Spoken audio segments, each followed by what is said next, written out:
everybody, and welcome to a very late start. I apologise for that. I got caught up in all sorts of craziness, and yes. So anyway, here we are. How is the audio for everybody? I hope good. We are struggling. We bought a new camera, which we used on the video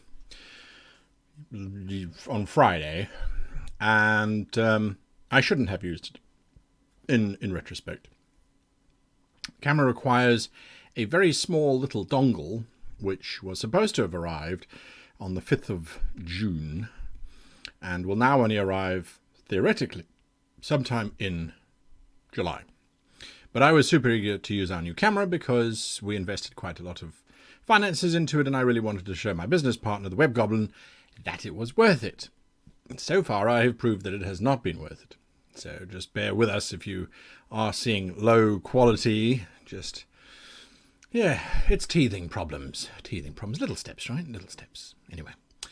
Okay. So, we're back on the webcam. That's what you're seeing now at the moment. Although I obviously have reset the lights and things. This light is still too bright. Go away, you horrid thing. Oh, that might be better, a little bit better. Anyway, doesn't matter. We're here to talk about your RPG questions. So if you do have a question, please put the word question in caps lock in the front so that I can see it, just as White Tiger 225 has done there.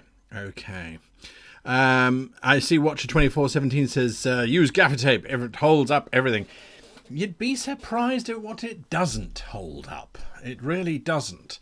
Yeah. So anyway, there we go. But nonetheless, it's all good. And I see Lance started off with his usual long introductory hello. Du poen taroj kaju antau tri jaroj. Yeah. Esperanto. Oh, well, there we go. That's why it looks like it's something that's been very, very weird. Nonetheless, Lance, I may or may not have put an Easter egg in the Friday night show just for you, as a matter of fact, in your dedication to coming up with weird and wonderful greetings. So I wondered if you spotted it or not. I will say this. It had nothing to do with the adventure.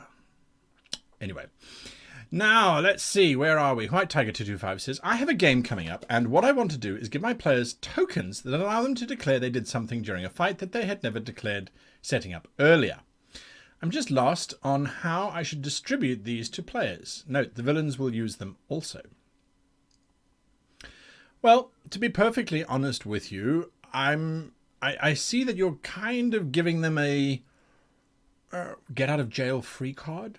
How far does that extend? Does it extend to the, I planted explosives in this area anticipating a combat earlier and now I want to trigger those explosives? Does it go that far?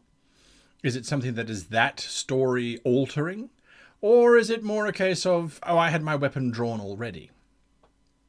Either way, I would make them earn those tokens. I wouldn't just give them to them. So I would say, right, I'm giving you one token at the start of the session. You can use it for altering something.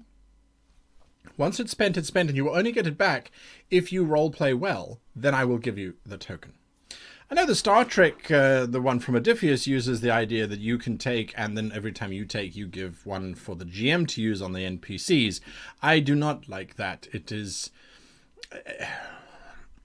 a bartering system that serves no purpose, in my opinion. But anyway, I mean, that's just there. So I would make them very valuable. That's what I would do.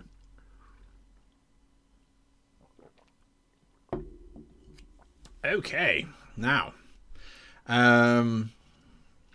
let's see. No other questions. Okay, well, that was great. Thanks for hanging out, everybody. We'll see you again next week. And no, don't worry. If you don't ask questions, I will talk forever anyway. I had a very unusual experience these past 2 days, role-playing related. I was invited by a very good friend of mine who was a role player at my table for quite some time, and she features a lot in my videos, as a matter of fact, because she was that player who went, oh, I don't have a backstory. I'm not creative. I'm not imaginative. I don't have a backstory. And yet she would create amazing characters. And when I sat down with her once and just asked her a few questions, she suddenly had quite an amazing backstory, but she didn't have confidence in herself. She did not have confidence in herself at the table, and in terms of creativity, it was very bizarre. One of the most confident people I've ever met in real life. She would take on a tiger and the tiger would lose. But she had no confidence in her imagination. So a lot of the videos that I talk about in terms of players and stuff comes from my interaction with her. Anyway, she and her husband moved to the UAE, the United Arab Emirates, where they have been living for, I would say, nearly a decade, I suppose.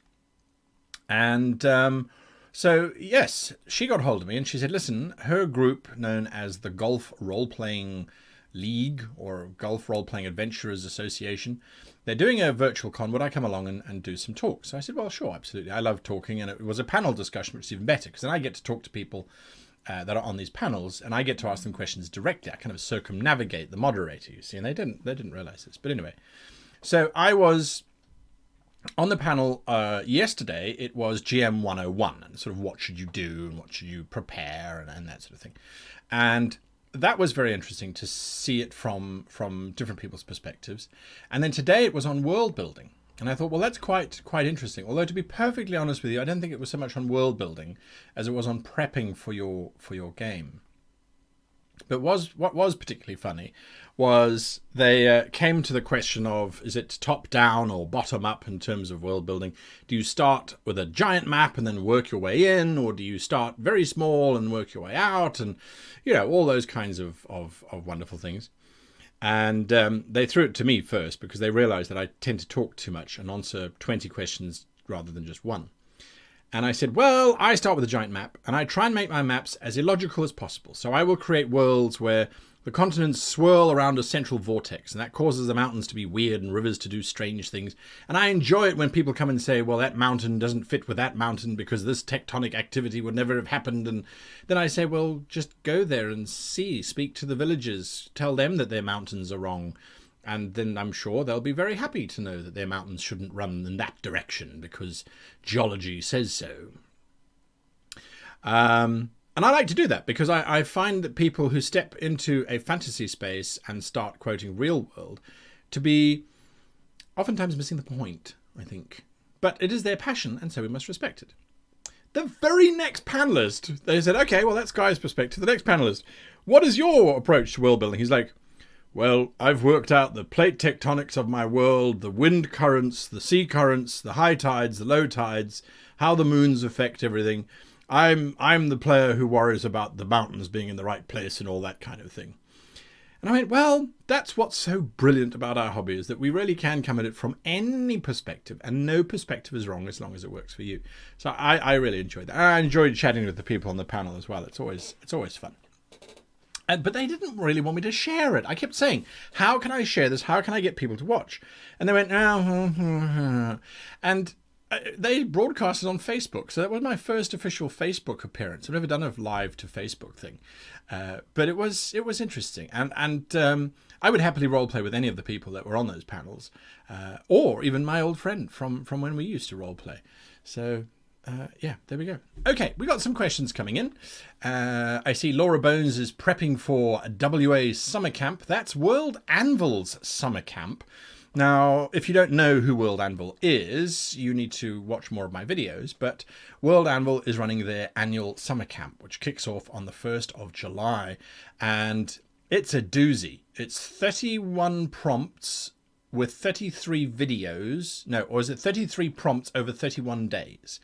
So every day there's a prompt or more to write stuff and to create. And it's a really hyper-focused moment. It's something to do if you're on summer vacation or like the rest of us stuck at home. It really is amazing. And the prizes that they've put together, it's thousands of dollars worth of stuff. It's really, really, really amazing. So July, by the way, is going to be an absolutely awesome month. We have got the launch, I'm hoping, of a new sponsor of our channel. So we will have World Anvil, we'll have Dungeon Fog, and then we will have this new sponsor who's bringing a new program to us, which is absolutely fantastic. It is the launch of Torg Month. So you hear it here first. I was asked to review Torg, and what I've decided to do is, I can't unfortunately bring in a whole bunch of GMs to review it like I had done with Middle-earth, simply because of time and budget constraints. So I will be going through Torg and saying, well, this is my opinion on it, this is how we do it, this is what we do. And looking at all of the implications that go with that. And then we're going to try and do that every month and go through a different system and drive and do that sort of thing. So there you are. It's a very, very exciting month. There's also some interesting Kickstarters that are happening. You know, we're writing the book. I'm working on the book. The book is making progress, the new book that we wanted to launch.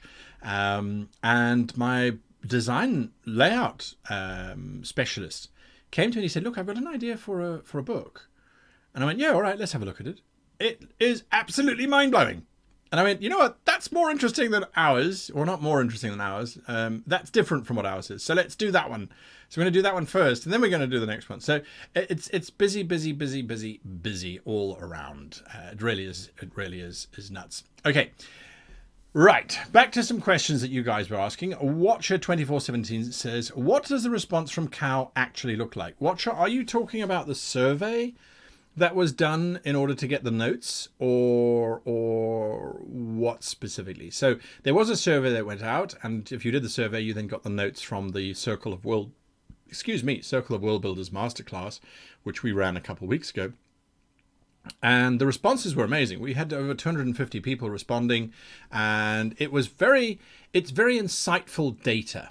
It's very insightful data for all of the parties involved in terms of, you know, when you do this sort of thing, there are two elements to it. There is obviously a financial return, and by financial return I mean sort of time, because it didn't really cost us anything hugely. It cost about $500 or so in terms of actual outlay, but it was our time that got sunk into that. So it's an interesting thing to look at that in return of time, and then also in terms of community outreach and that kind of thing. So it was very interesting. The numbers, everyone was very positive about it. It was very insightful in terms of if there's a next one, what we would include, what we wouldn't include, what we would try and do differently, or try and do the same. So the responses were really good.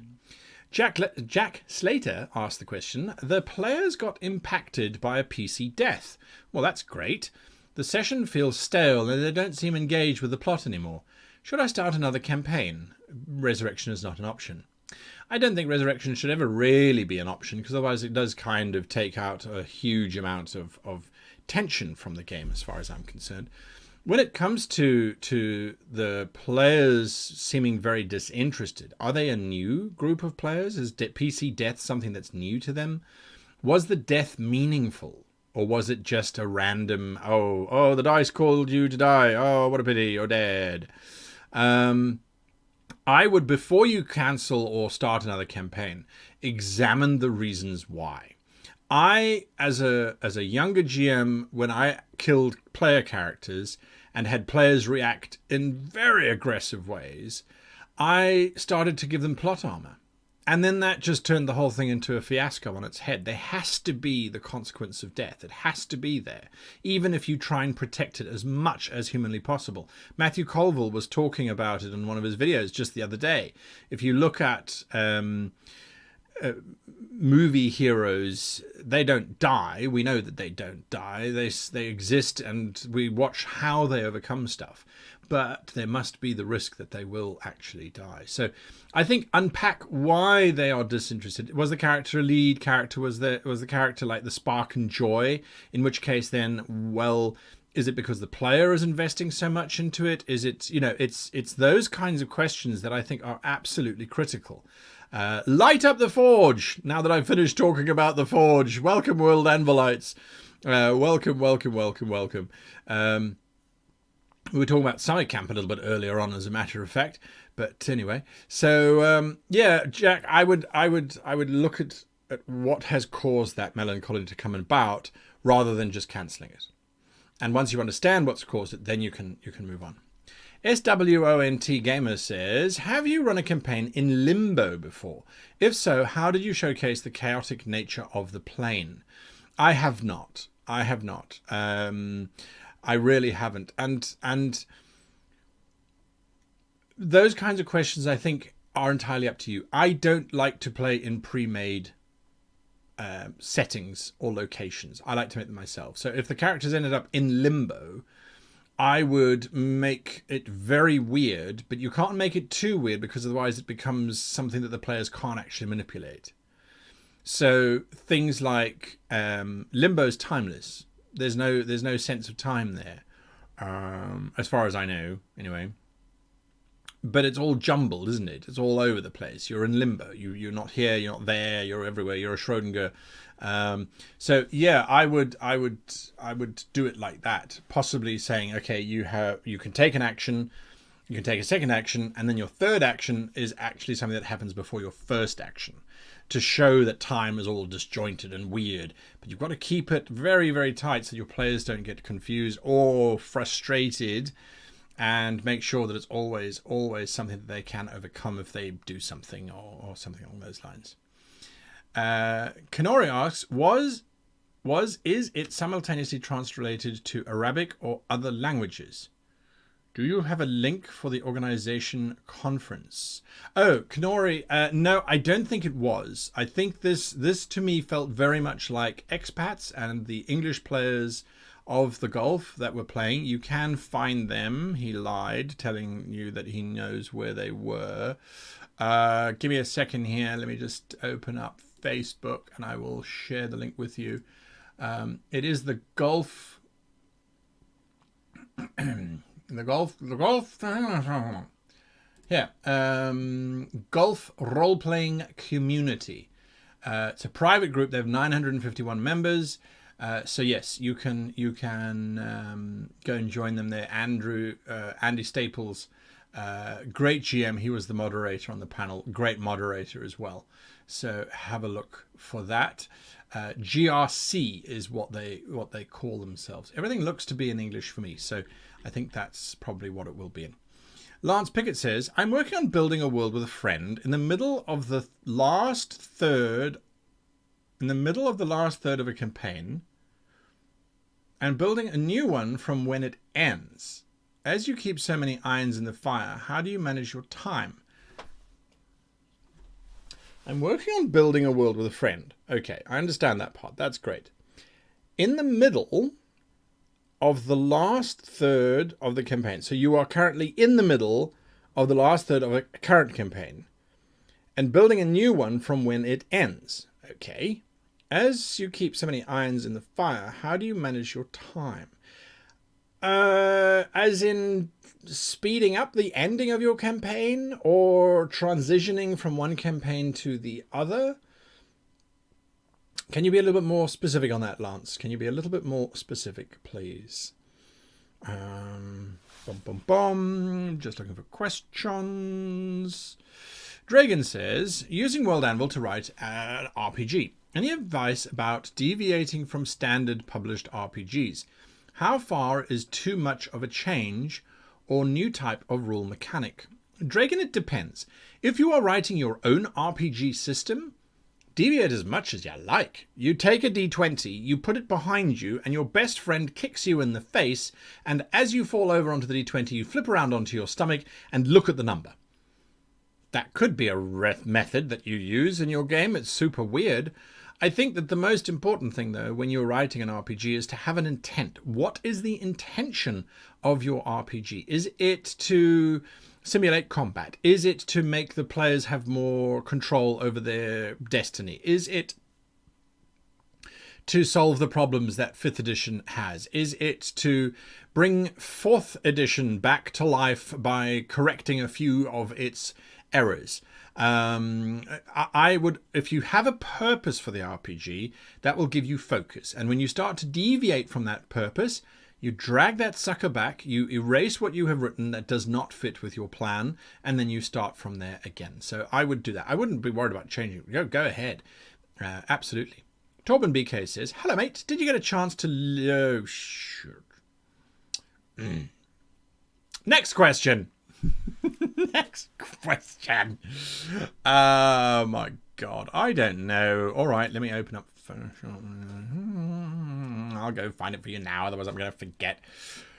Dear. Okay. I've got to do new ones of these anyway. Oh, what did you guys think of the new font in the video and the new opening? What did you think of that? Any feedback whatsoever? Not a lot of people kind of commented on that. Did you like the new opening or the new font in the video? Have you watched the new video? Don't feel guilty if you haven't. Don't feel guilty if you haven't. I haven't watched. No, that's a lie. I have watched it multiple times, but that's my job. So let's see. New look PC. The font is called Imperator Plaque. There you go. Imperator Plaque, as in the Roman Imperator Plaque. Okay, Imperator Plaque. Then we get all of the World Anvil people, which are I hope you are all prepared for summer camp. Should be a lot of fun. The Dark Swordsman 13 says, I'm making a campaign using Pathfinder 2 rules. And I have plans to use a pre-made to jump from the Pathfinder world to my own. Absolutely. The base idea was for them to be a small group that will be gathering allies and resources. What would you recommend I focus on in terms of setting up the world? There are 100 odd people, 50 odd people who've joined from World Anvil who will be able to answer that question about where should you start in terms of making your world, the Dark Swordsman. My advice is create a world map. Don't fill it in, just create the world map. Just do what you do. Then once you've got your world map, then figure out what your campaign is about and then find a place to put that campaign and go from there. Really, I am not necessarily the ideal person to talk about world building because I like my players to build the world with me. And I like to have parts of the world that I have no idea what goes on there and that I will be exploring it with my players. So what I do, and this is what the patrons have been getting now for the last 3 months, is I create sheets that are going to help me to create that world as we go. So, for example, I think we've done taverns and temples where the sheet is, here's a tavern name generator, here's a tavern owner name generator, here are people in that tavern that you might meet, and here are, I think it was like 30 adventure hooks for the tavern. And then there was a map of the tavern. And then I did temples where it's here's the temple, here's the priests' names, here's the rituals, and then 30 adventures for the temple. I prep that stuff, which is generic enough that I can use it as and when I need it, but not specific enough that if the players go, oh, there's a temple there, oh, that's nice, we walk straight past it, that I'm not going, no, but my quest is based in the temple, go to the frickin' temple. I don't care. It's like, where are you going? You're going to the blacksmith. Well... next month we can go to the blacksmith because that's when the sheet comes out. But that's the point is, go big in terms of having a continent so you know where you are, and then come back and do it very, very small little area that you know for. GM Brightside says, question, you're well known for going role-playing over rules. You're well known for going roleplay over rules. Polite way of saying you're well known for not knowing the rules and just making them up as you go along. How do you decide which rules to skip? Okay, so I will be the first one to say that I will never let a rule cause my game to break. I will never let that to happen. I will also never, if the rule is in the book, strike it out. Unless it really makes no sense, or it is the first time that it's coming up in a particular session after session 0. So if a character is playing from the character has a certain power, and they do that power, I will never overrule that power because the players have been building around that structure. If, on the other hand, a character says to me, okay, I want to do a somersault and land on the back of the character and then ride them like a donkey, and page 412 in some obscure section of the rulebook says that those are the rolls you have to make, and those rolls are stupid or will slow the game down or say, oh, you can't do it, I will then overrule that if it's the first instance that that comes up. So once you have made that call, though, that is your house rule in perpetuity. And the only time you can change it is if at the end of the session you go, you know what, actually my change was a bit silly.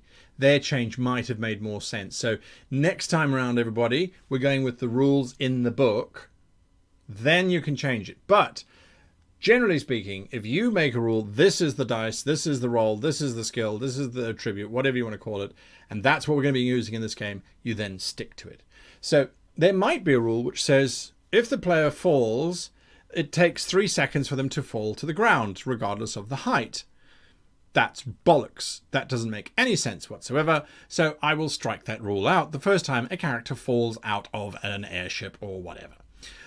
It's just about, I delete the stupid from the system. And the system has to have those rules because there are people who really want to play by all of the rules of that system. So I guess that's it. It's not really helpful, but that's what I do. Alexis Grack says, how many sessions does a new campaign in 5th edition normally run? I am following along with the campaign creator right now, but I am already 6 sessions into my campaign.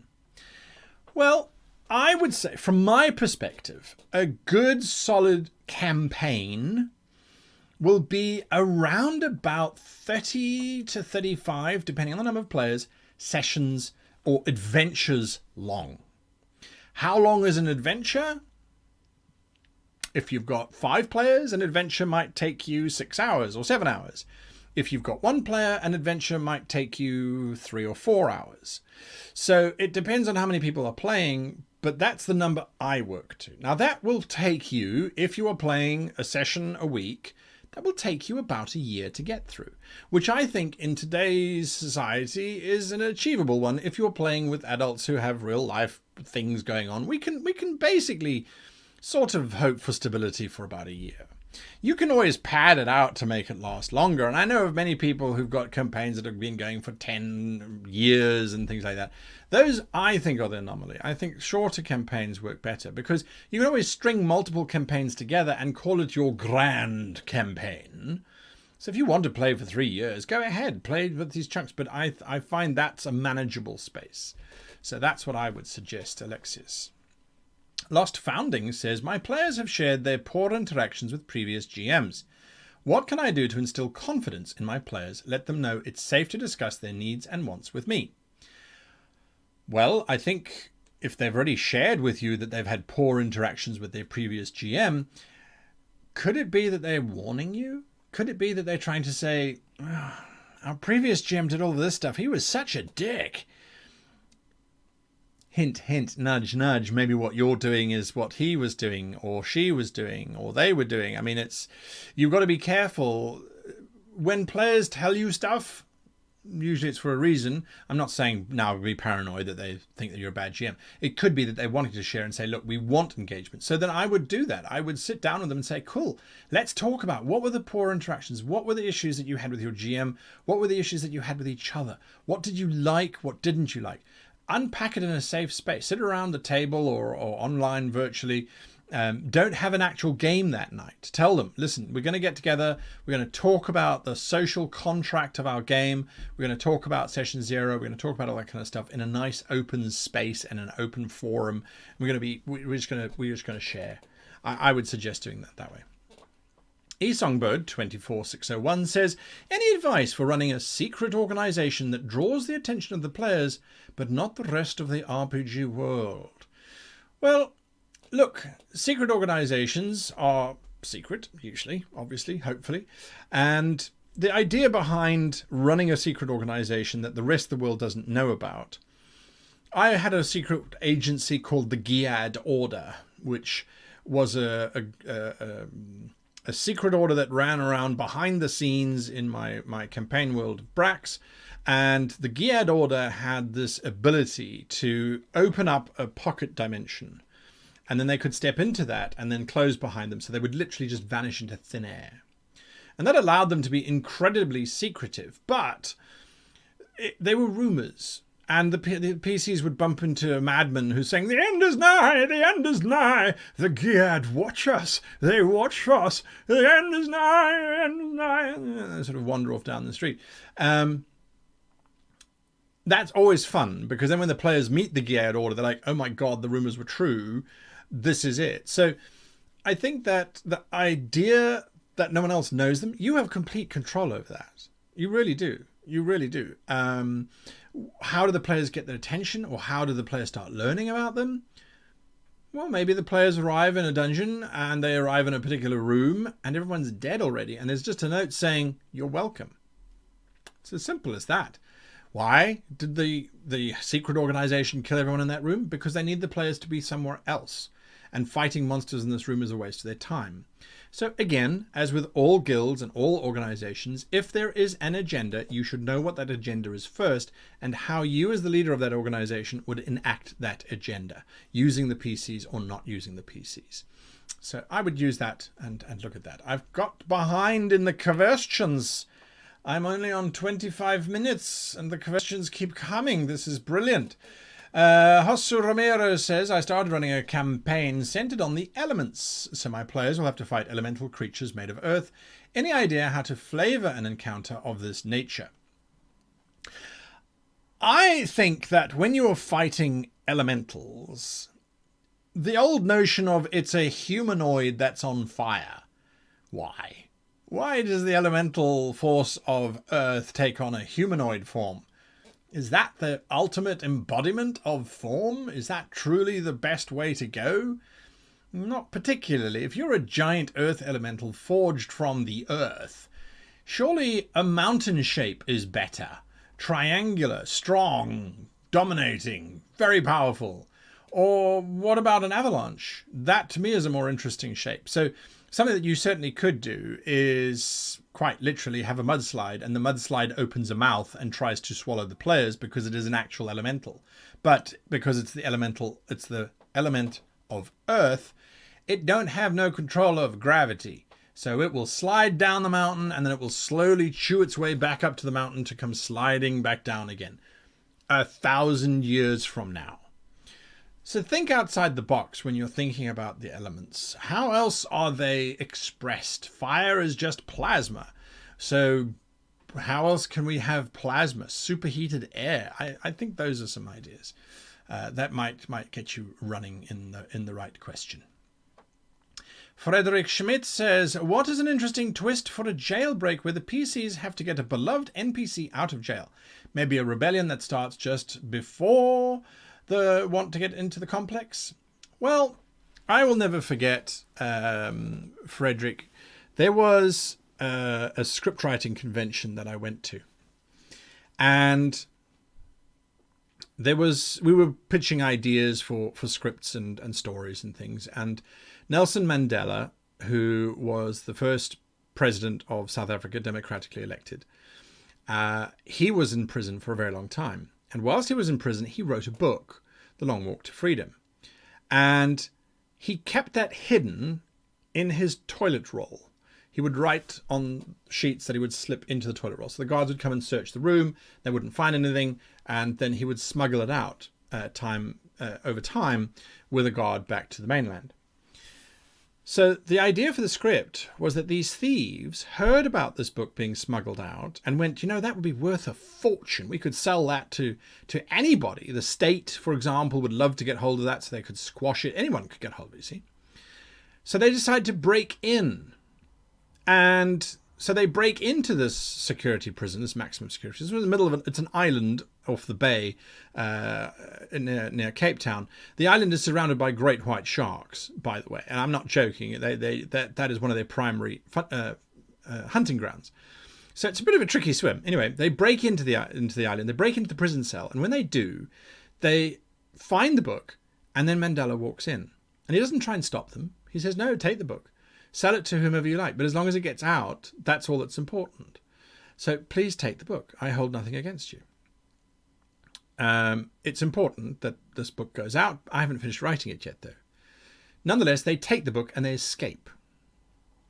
They break out, they think they've been successful, except their conscience starts to play on them. So they have to break back in again to put the book back so that Mandela can finish writing the book.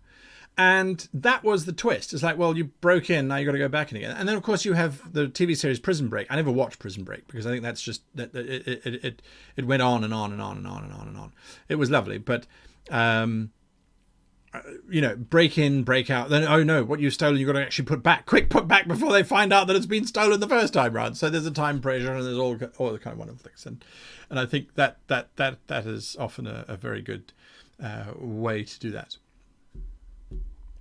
Raustben Wilson says, if you named your war machine from Descent into Avernus, what would you call it?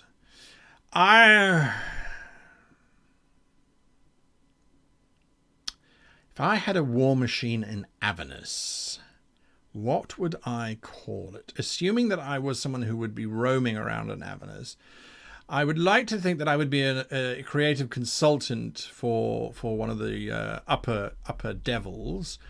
I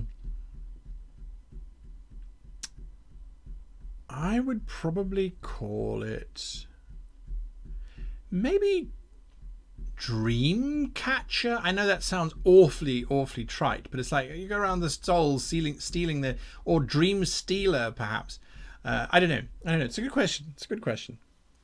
Warren Taylor says, my PCs often pray to their gods to give them certain boons in fights, and depending on the dice, they may or may not receive one.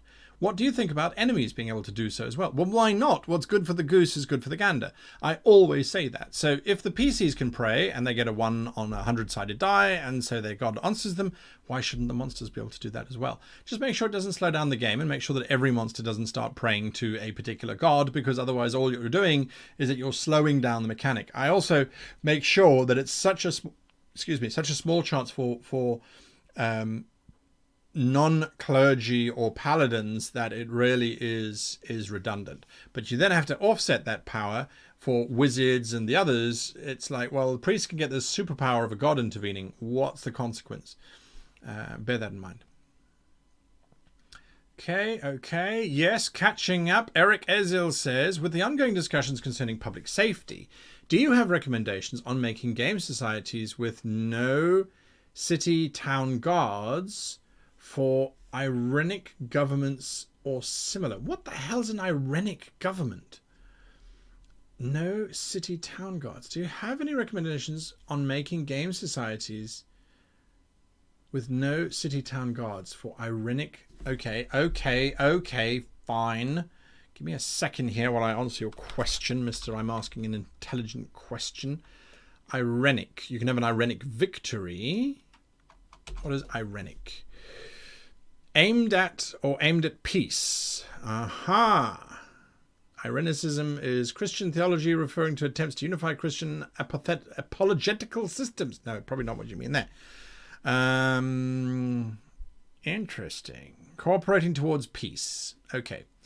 Well, do I have any recommendations on making game societies with no city-town guards?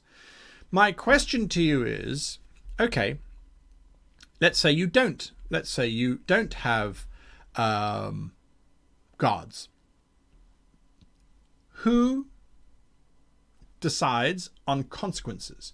And who enacts those consequences upon the parties that have committed an infraction within that society?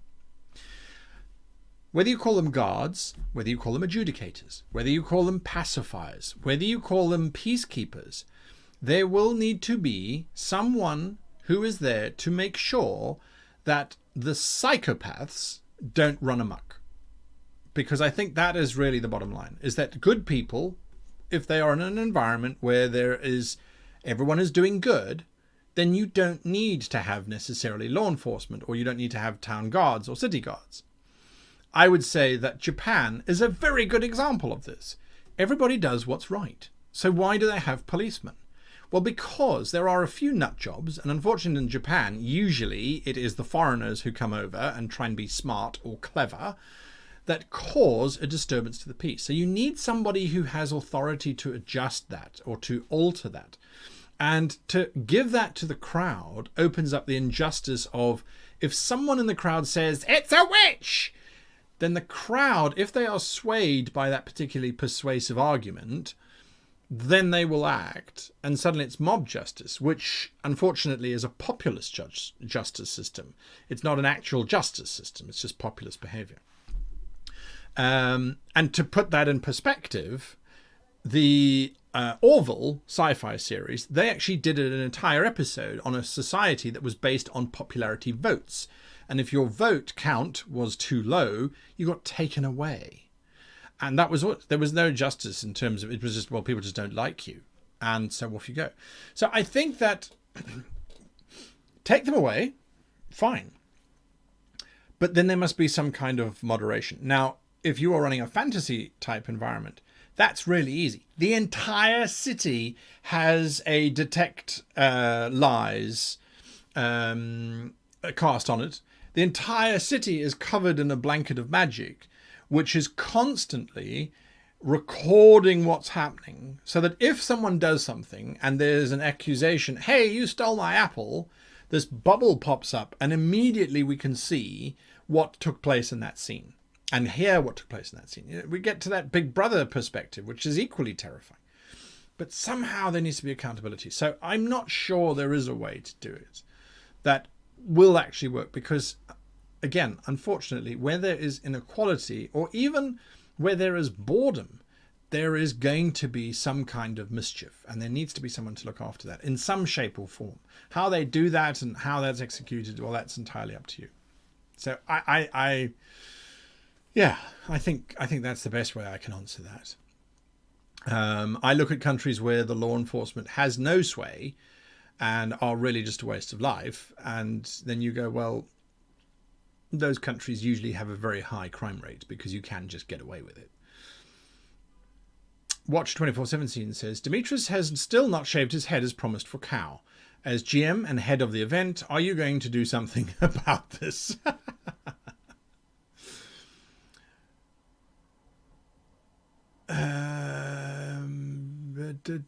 Next question, Xander the... Have I caught up yet? Almost. I have a futuristic game. This is Xander the Green. I have a futuristic game that could be some cool sci-fi-esque... Oh, what could be some cool sci-fi-esque magic items outside of remodeling the weapons to look more advanced? I'm coming up blank with new kinds of items. So is it a futuristic game that has magic in it, or is it just a futuristic game? Remember, anything suitably advanced purports or looks as if it is magic, if we don't understand how it works. So says Arthur C. Clarke once I finished butchering his sentence.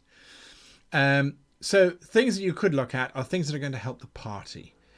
Could be it's a very small compact mirror, which you hold up, and when you look at this mirror, whatever you envisage, it will change your face to what it is that you are envisaging. So mirror, mirror, in my hand, I wish to look like a very old man. And then the person looks like, you know, you could do something like that. I'm not sure. Zeragon Phoenix says, ahoy, ahoy. So me and my friends, we are playing D&D, and I think my lack of role playing is affecting the section. How do I improve to bring more to the table? I've seen your videos, but I still have doubts about how to act.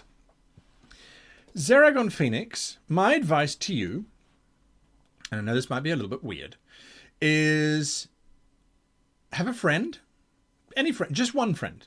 Now, I used to do this, by the way. I used to do this when I was in high school, from about the age of 13 or 14. I had a very good friend of mine, and we had different personas. I was, to a large degree, Sherlock Holmes, and he was my Dr. Watson. And we would role play. Actually, we wouldn't even role play. There were no rules. It was just, I called him Watson, he called me Holmes, and we would pretend that we were those people. And we would look and observe the targets that we were trying to be. So we would watch Sherlock Holmes movies or read books, all those kinds of wonderful things, and then try and portray that. And sit for hours pretending to be these two characters. Holmes, do you want to come and play Diablo? Because that was the big hit game in that time period. Well, why not, Watson? Let me have a sit down and have a look here. Oh, clearly a murderer over there. You can see the... You know, so in other words, what I'm saying is choose a character that you can observe outside. So It could be an actor. Well, it could be a character the actor is portraying, and then try to be that person. It will help you in terms of not having to think about where to start, but to go, okay, well, that person holds their hands, so I'm going to hold my hands. And there are a couple of different methods of acting. There is the one where if you're, and this is often what the British use, if your body is in the position that it would be for that particular emotion, you will convey that emotion. So if you're feeling cold, you hunch up because you're feeling cold. And when you're hunched up like this, and it's very much easier to shake and to quiver than it is if you're loose. Then you look like you're wobbling. You don't look like you're shaking or shivering. So there's that approach. There's the method approach where you draw on your own emotions. And that's a very, very, very complex thing to go into. That's favored more by the Americans. And, so there are different ways and means of portraying a character. But I think the best one is mimicry. Because once you start to say, oh, well, Captain Picard, he always pulls his shirt down, the Picard maneuver. He tugs down on his tunic because it would always ride up. So he tugs down on his tunic and he speaks in a very specific kind of way, and he only does very specific certain things, and there's certain things that he won't do, and he has tea Earl Grey hot. You start to do that. I think that would definitely work. Now we really are running out of time here, and I haven't caught up with the questions. I've lost all the time that I had gained. I really had. So I am going to keep on working on the questions as I've been doing them, which is again my usual time of things, but I'm going to do that. So William Aqua says, how would you make a fight with a more powerful werewolf and demon in a gothic horror setting climatic for the story? A fatalistic PC wants revenge on the wolf and is willing to die trying. Well, I have had players come to me saying, listen, if my character has to die to cause this to happen, then that's it. I don't care. That's a good place to be in. And it also means that you have to make sure that his character comes to this close to dying and quite possibly does die, but you have to make it feel as if there was a chance of survival. So I wouldn't narrate it. I really wouldn't narrate it. I would have this werewolf be flexible in terms of its space. What I mean by that is, let's say the characters start fighting against this werewolf and it's going down really easily. Don't be afraid to pump up its power. Don't be afraid to isolate the werewolf and that character either.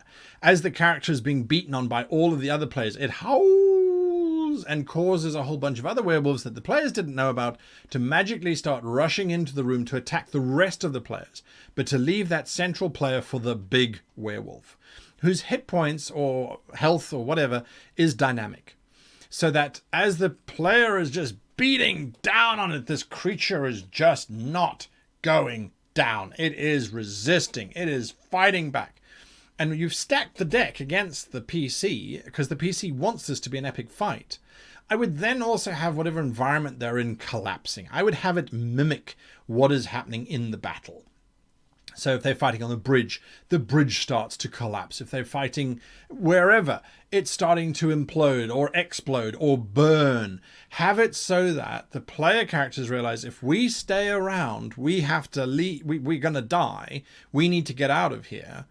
That this character has the choice to stay. The player has the choice to stay.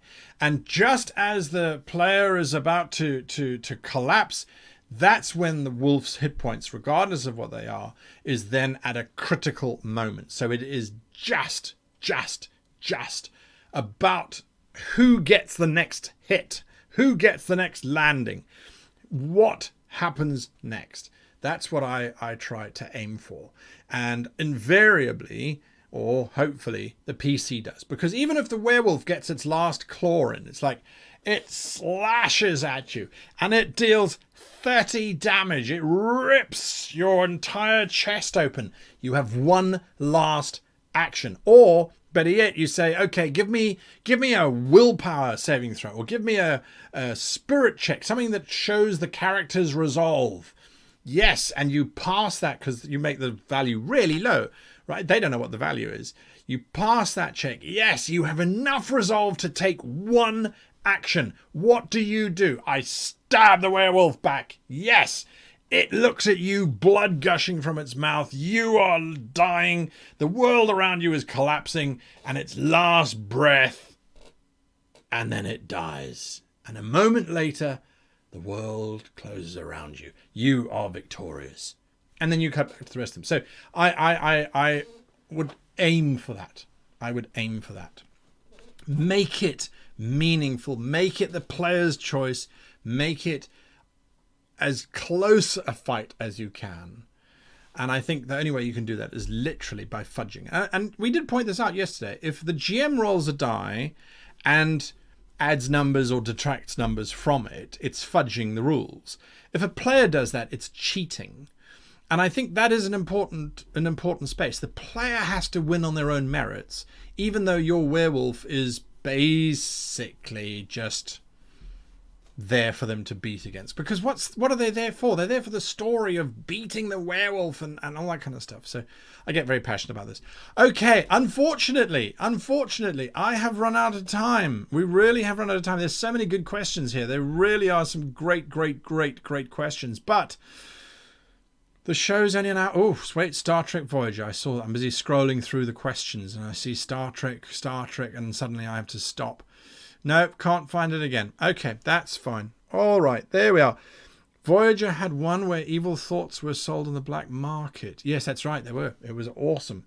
Very interesting episode, actually. Okay. Right. There we go.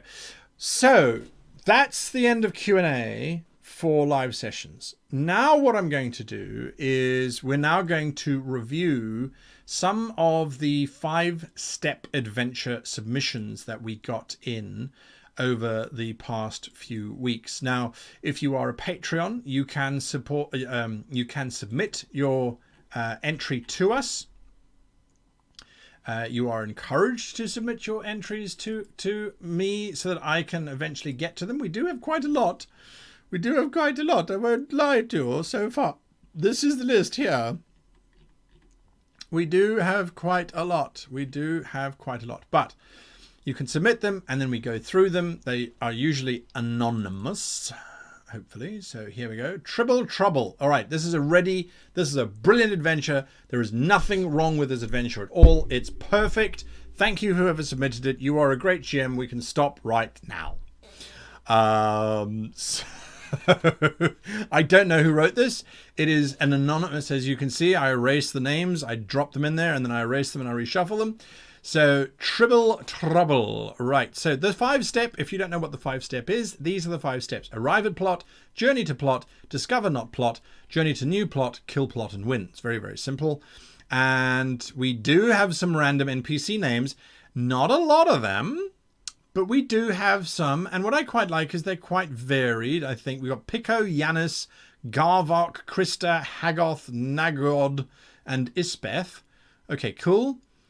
Rewards: a spatula that makes everything you cook taste like your granny made it. Maybe this is not Tribbles from Star Trek, in which case it's probably not a great adventure at all. I don't know. All right, let's have a look and see. We don't know where it's set. The party has come to town to find a tribble from a local tribble breeder. When they arrive, the breeder tells them that her tribbles have been stolen, and if they want one, they will have to rescue them. Thieves headed east, likely to the nearby mountains. She gives the party a music box she uses to calm the tribbles if they become agitated. Okay, very simple, very straightforward. It does rely on the PCs wanting to get a tribble, of course. But yes, assuming they do, this is a good start to an adventure. Very straightforward. When PCs arrive at Tribble Breeder's farm, it's under attack from giant spiders disturbed by the thieves in attempt to prevent pursuit. I see. Okay, so this could happen before or after they get to the farm. Giant spider attack because they were disturbed by the thieves is great. We can have one of the spiders have a white handprint on its rump where the thief smacked it on the rump to get it going because it wasn't moving fast enough, and then we find the thief who's got the white hand and we go, you were dressed in flour to become ghost. I don't know. I mean, whatever. But yes, we could certainly build into that. Okay, solid so far. On the way, encounter a travelling clock merchant who informs them of giant activity in the mountains. Will try to sell party a clock for the information. Wait. Encounter a travelling clock merchant. Will try to sell the party a clock for the information. Oh, I see. Buy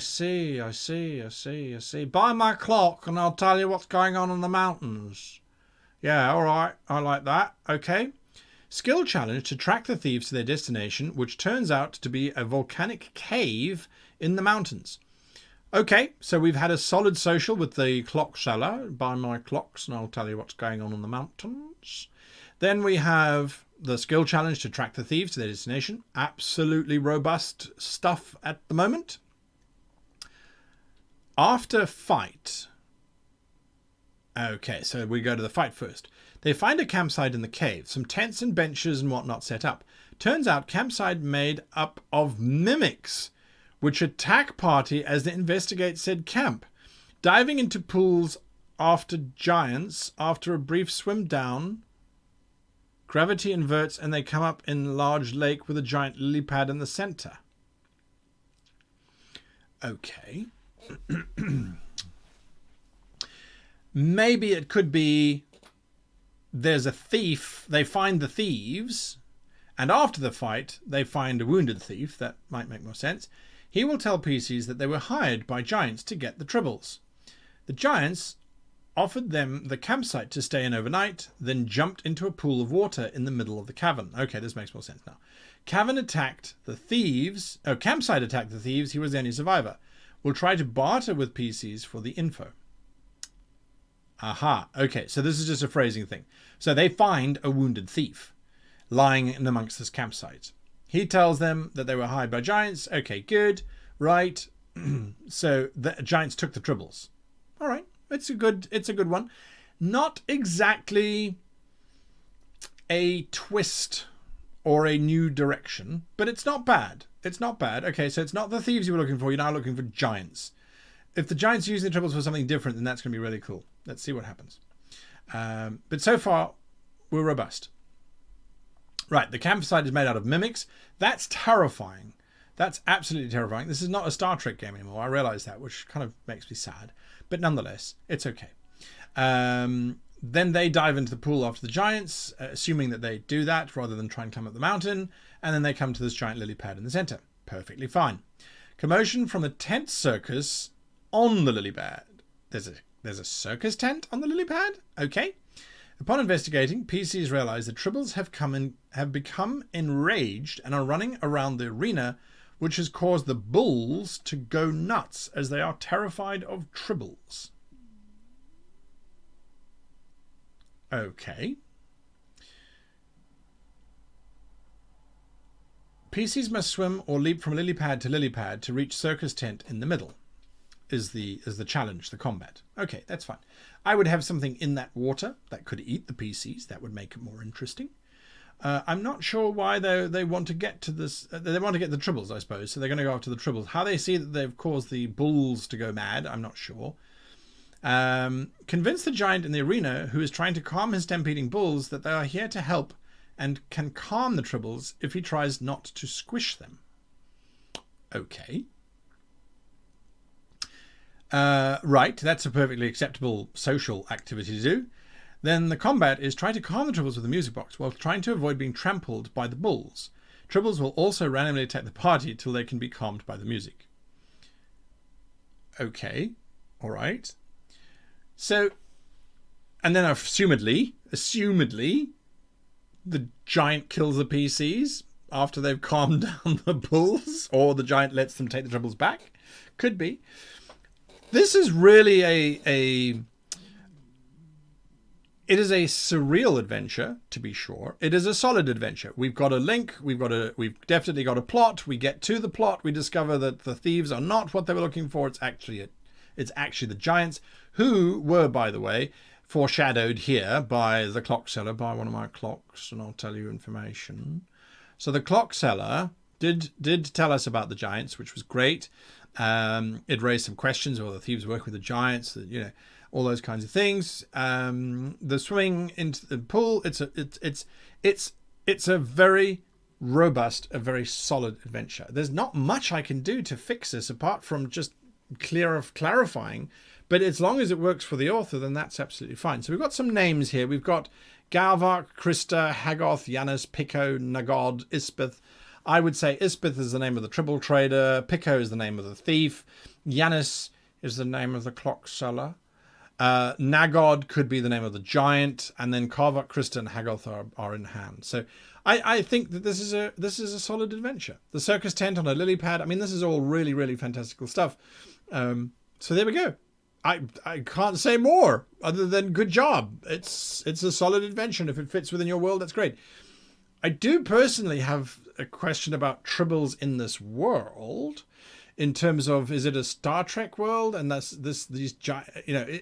it Star Trek, or is tribbles just the MacGuffin name for the screech cat or the fluff tail or whatever the actual creature might be? Could very well be.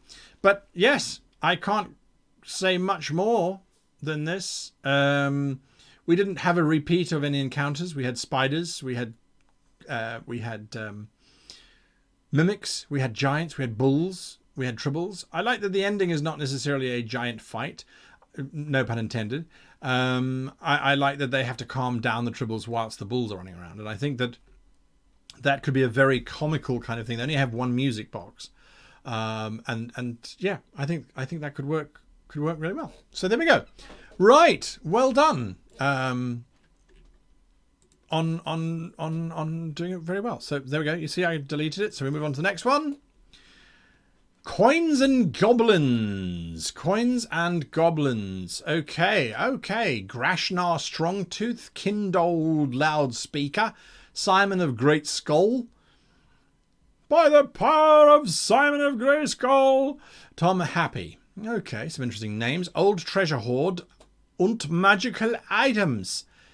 Und magical items is, I suspect, perhaps we might have someone who is speaking German writing this, in which case then I completely take my hat off to you for writing in a second language. Okay, so airship captain hires adventurers for treasure hunt. Okay, straight enough. Pterodons harass the ship. Lovely encounter. Captain shows old treasure map with key and coin marked at 2 locations on way to key. Okay. Brilliant. Lovely. We've set up that there's 2 locations and that we need to get the key. Key in underwater, protected by giant eel. Love it. This is as simple as it gets. And that's what the point was. Simple, straightforward. What's wrong with me? These are there to help you as the game master. So far, I just can stop talking now. Ruin at second location. Treasure chest gone. And signs of goblin pirates. It's a classic. We're going to get the treasure, boys. We're going to get where'd the treasure go? Oh, someone else got the treasure first. Okay, now we have to track them down. So it's a wonderful, wonderful reversal. Hopefully it's not too expected. That might be the only weakness here, is that that is there. So no hinting at the goblins would be dangerous. No hinting at the goblins would be dangerous. I think if whilst the airship captain is hiring the adventurers, what I might add in here is that one airship captain comes in and says, I'm looking for adventurers. I'm looking for some strong hands to join my crew. Got a little hunting to do. And at the same time, a little goblin sidles up to the PCs and go, oi, you want to join a crew? I've got treasure. Hopefully they'll go with the captain, right? I've got nothing wrong with the Germans, by the way, everybody. I'm seeing, Germans are marvellous. They absolutely are. And so are Austrians, because they also speak German. But absolutely. No, I'm just noting that I myself, when I write, I know that und comes in, because you're not thinking. You're in the process, right? You're just kind of connecting the sentences together. Anyway. Okay, so the old and broken guardians of the ruin try to defend the place. Lovely, lovely, lovely. We don't get the treasure, and we get beaten up by the guardians. Okay, journey to new plot. Searching for goblin hideout. See real treasure in possession of goblin captain. Okay, so where's the link? Where's the link? That's all I need. Searching for the goblin hideout. Where do you start? Where do you start learning? Where do you start searching? Where do you start searching for that goblin hideout? I would like to have seen something here that would link it through, because as the GM, these are notes for yourself, remember?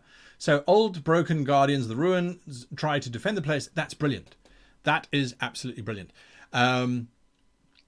Once those are defeated, they find a few dead goblins who were killed by the guardians as well, because assumedly they would have fought them to get the treasure.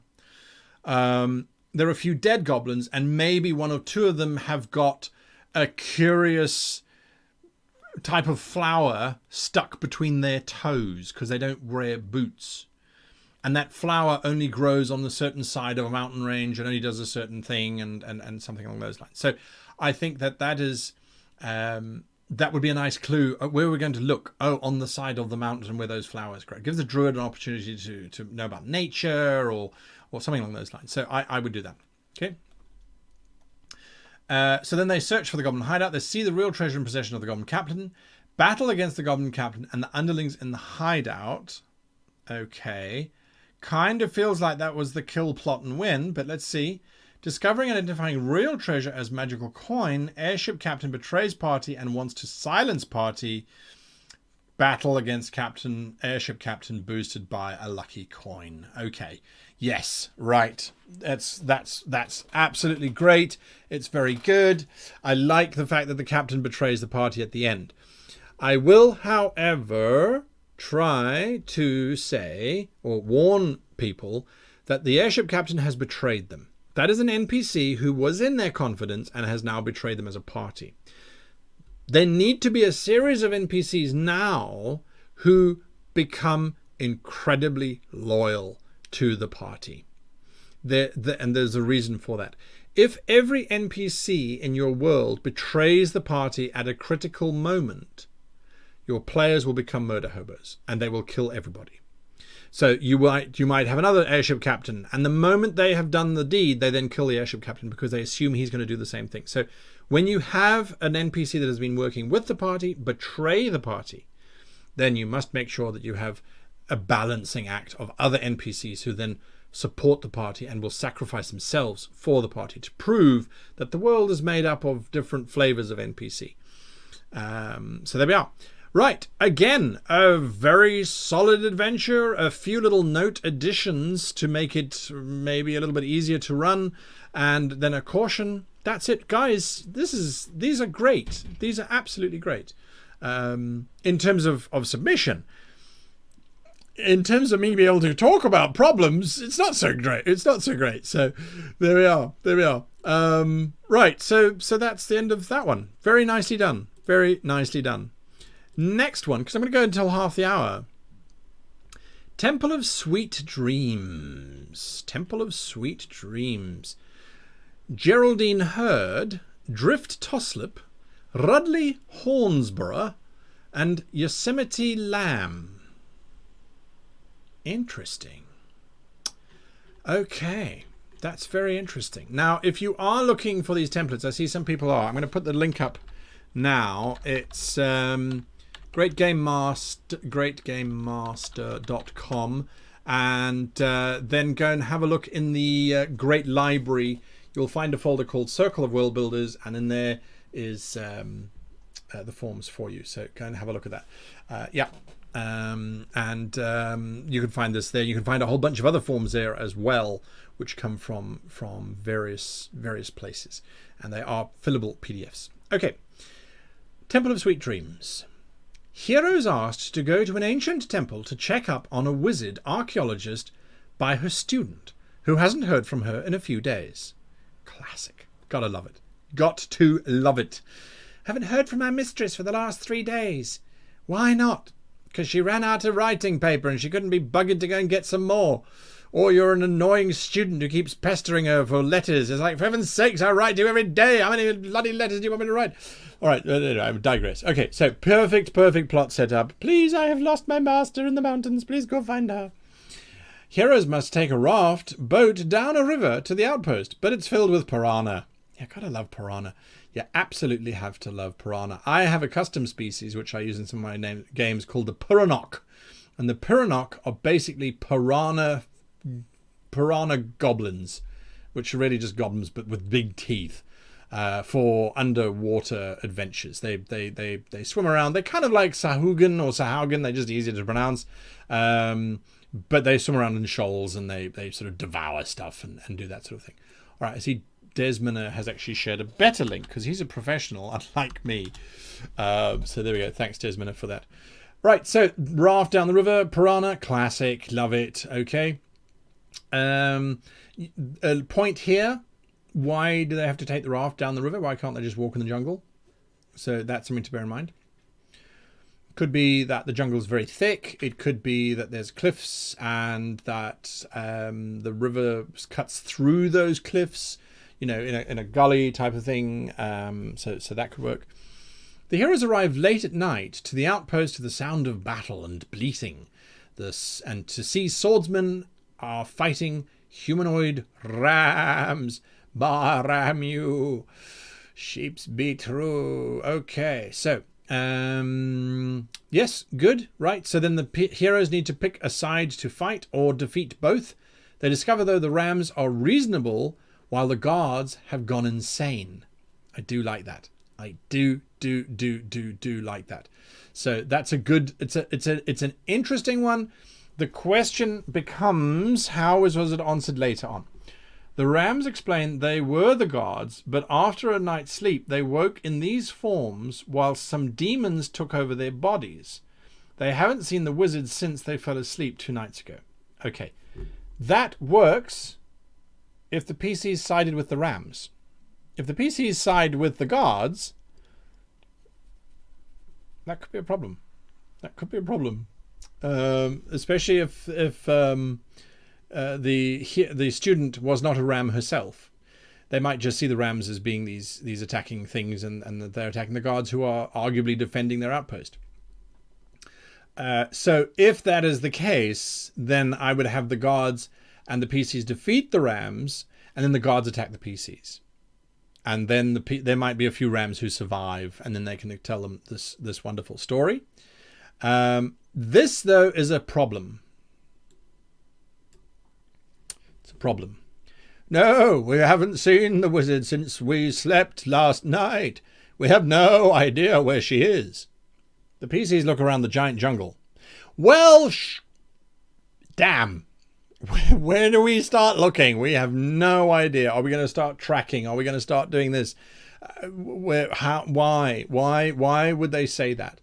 Could they not say that as they were falling asleep, well, this was 2 nights ago, so it's such a long time ago. I would say we haven't seen her since the excavation. In the temple up the road. Maybe she has gone there for safety. Give the PCs a direction to go, and you don't want them to now have to wait and sort of search around and that sort of thing. It's also just for your own personal reminder. Okay. Otherwise, it's perfectly good. Inside the temple, there are various traps that release sleep gas and mummies that will try to grapple the PCs unconscious. If they do, they wake up as sheep people with their bodies gone. This is dangerous. If they do, they wake up as sheep people with their bodies gone. Do they have their equipment? Do they have their spells? Can they cast spells? Do they have fingers, or is it hooves? Okay, it's a cool idea, but how is it going to affect the party? They might love it. They might go, "Oh, cool, we're goats." I can't cast my magic, says the wizard. I am useless. No, but you've got ramming attack now. You can charge and ram stuff. Yeah. So, and maybe it says it later. How would they transform back before they defeat the demon if they can't use their powers? And even if they can, do you really want to be a goat person when you're defeating the Dark Lord? So I'd look for that. Journey to plot. They find the archaeologist hiding in a sealed tomb who cannot sleep for fear of losing her body and thus has run out of spells. Okay, I like that. That's a warning to the party. Don't sleep. There are demons hidden outside her tomb waiting for her to be freed. to ambush her, but will attack if seen by heroes, trying to cast sleep. Okay, that's super cool. That is super cool. Maybe something to add in here with the boat ride would be passing statues of what looks to be humans sleeping with devils or demons standing over them. It could be a nice little clue. Okay. The demons attack. Blah, blah, blah, blah. Okay. This is now kill the plot. The archaeologist explains that there is an amulet to a dream god within the temple they must destroy if they want to regain their bodies and the god's bodies as well as the wizard. Okay, cool. The amulet is powering an ancient alarm clock construct who changes the landscape like it's a nightmare whenever its bell is rung, and assumedly there would be a large demon thing for them to fight there. I think this is it's a great story, and the plot changes because obviously when they arrive they realize that the archaeologist she is missing, but there's more to it than just missing. Why is she missing? So although it is from a perspective of a very linear story, there isn't a big change. The only change that you could do to this one, which I think could be quite fun actually, is what if they find the archaeologist hiding in a tomb, and she's hiding in the tomb and she says, "Oh, we are safe here from the demons. You rest. I'll look after you whilst you rest." And then the party rests, and then they wake up as goats or rams because they realize that the archaeologist found the amulet in the center of the tomb, realized the power it gave her because as she wears the amulet, anyone who sleeps and is nearby her, she can steal their body and regain her youthful existence by sucking energy out of the body and replacing it with a goat's body. I mean, let's just be, whatever. So that would be an interesting twist, where the archaeologist no longer wrote to her pathetic little student because she was becoming a god. That could be quite fun. So I think if you really wanted to turn it around, that could work. Their bodies are returned to them, and those who lost them. The shards of the dream amulet can be forged into dream catchers by the wizard and her apprentice to prevent others from scrying on them while they sleep or influencing their dreams.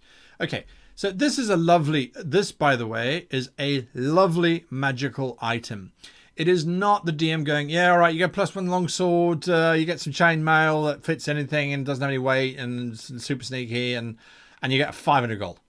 I like this. This is using what was given and what was rewarded and granted and gained and fought for in the adventure to then give back to the players.